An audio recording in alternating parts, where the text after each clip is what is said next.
Monsieur et Madame Is, vos papiers, ont un fils. Comment s'appelle-t-il? Paul. Police, vos papiers. Ou plutôt, on va donner l'avis sur Bastion 36. Générique. Soit on meurt en héros, soit on vit assez longtemps pour se voir endosser la peau du méchant. Pour ce genre de choses, il existe des hommes comme moi. Il t'arrive de saigner. Vous pouvez respirer, vous pouvez cligner des yeux, vous pouvez pleurer. Ah, m'a ramené le conduit celle-là. Maintenant que j'ai votre attention, Accroche-toi, petit. Salut à tous, c'est Fab et Desgarmat sur ma chaîne, amis du cinéma, j'espère que ça va, amis des plateformes, j'espère que vous avez la forme. Aujourd'hui, on va parler de polar, on va parler d'Olivier Marchal, et oui, connu, reconnu dans le monde du polar, déjà parce que en tant que réalisateur, mais aussi ancien policier, notamment je pense à vraiment 36 quai des Orfèvres, ça vraiment au niveau de ses réalisations, MR73, pour les plus anciens, mais aussi même en tant qu'acteur, moi je l'ai beaucoup aimé notamment dans Truand, enfin, en tout cas... Plus besoin de le présenter, et là ça fait quelques temps qu'il travaille sur les plateformes, hein. Donc là sur Netflix il nous propose Bastion 36. Du coup, en gros de quoi ça parle, hein, là oui on est bien dans un polar, toujours au sein d'une unité qu'il affectionne particulièrement, la BRI, hein, Brigade de recherche et d'intervention de la police, donc comme au 36 quai des Orfèvres, hein, donc là on est Bastion 36, et même est-ce que c'est une suite ou pas, pour moi non. Je vais pas plus m'éterniser là-dessus. Donc en gros, ça commence tout de suite. On voit une unité de la BRI qui est en filature. Ça se passe pas bien, voilà. Donc sans non plus pas de drama, hein, pas pour l'instant.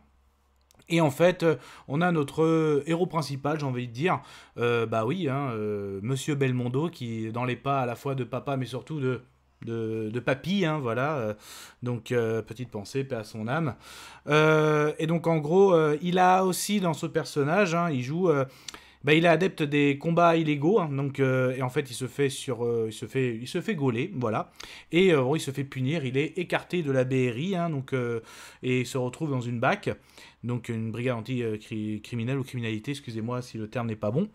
Et en fait, on voit, il se passe 6 mois, et en fait, il s'est passé tellement de choses, et on arrive jusqu'à une affaire, on va sur du tueur de flic, carrément. Donc voilà, en gros, où tourne ce polar. Qu'est-ce que j'en ai pensé? Au niveau des points positifs, la réalisation, l'image, c'est vraiment très très propre là-dessus, il n'y a rien à dire. Au niveau des acteurs... Belmondo, il a du potentiel. J'ai envie de dire quand même le casting a du potentiel, mais on est pour moi très très loin de ce qu'on a pu connaître avec Daniel Auteuil, Gérard Depardieu, tous les acteurs qu'il a encadrés.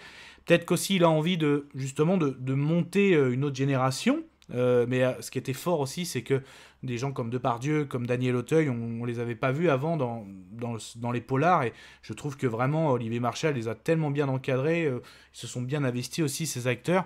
Et autres, hein, il y avait les poids lourds comme ceux que j'ai cités, mais même ceux qu'autour, tout le monde, le casting était, je trouve, extraordinaire, même je repense aux Lyonnais, tout ça. Là vraiment, je trouve ça assez plat. Même d'ailleurs au niveau des dialogues, même au niveau de la parole, j'ai l'impression que quand on fait le montage, les décibels, le son, quand on parle, c'est toujours pareil. Tout le monde parle au même ton de voix. C'est un ton des fois même presque ennuyeux. Alors peut-être qu'on va donner le côté sombre, tout ça, mais je trouve qu'il n'y avait pas besoin de ça, quand même, dans ces films précédents. En plus il dure 2 heures, moi je vous avoue là au bout d'une heure je regardais ma montre, donc j'arrivais pas trop à prendre dans ce polar, donc je me suis même un peu ennuyé pour vous dire, hein, donc non, je dois dire que quand même j'étais relativement déçu, mais il y avait quand même un potentiel quand on voit le scénario, quand on voit l'histoire, donc là je vais pas spoiler, non, franchement, quand même, je suis assez déçu. Voilà, je tiens à vous dire. Donc, les scènes d'action, c'est pas mal, tout ça. Et il y a même des trucs, tu retrouves à 36 quai, même des fois, le look de l'acteur Attal, celui qui joue un gradé en gros de la BRI. t'as l'impression de voir Daniel Auteuil. Voilà, c'est comme si Daniel Auteuil était devenu directeur de la BRI. Le look, hein, aux lunettes, au costard, même aux coupes de cheveux. Donc ça fait vraiment similitude ou un clin d'œil.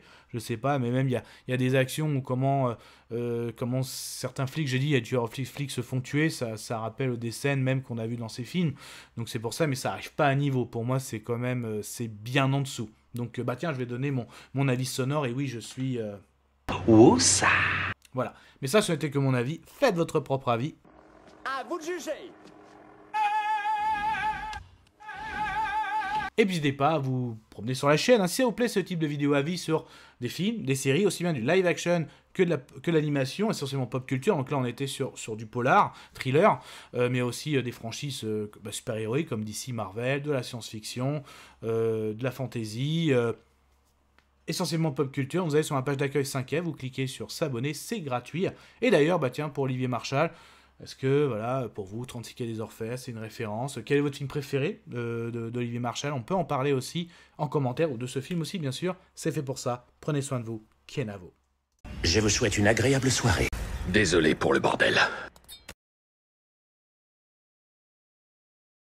Au revoir.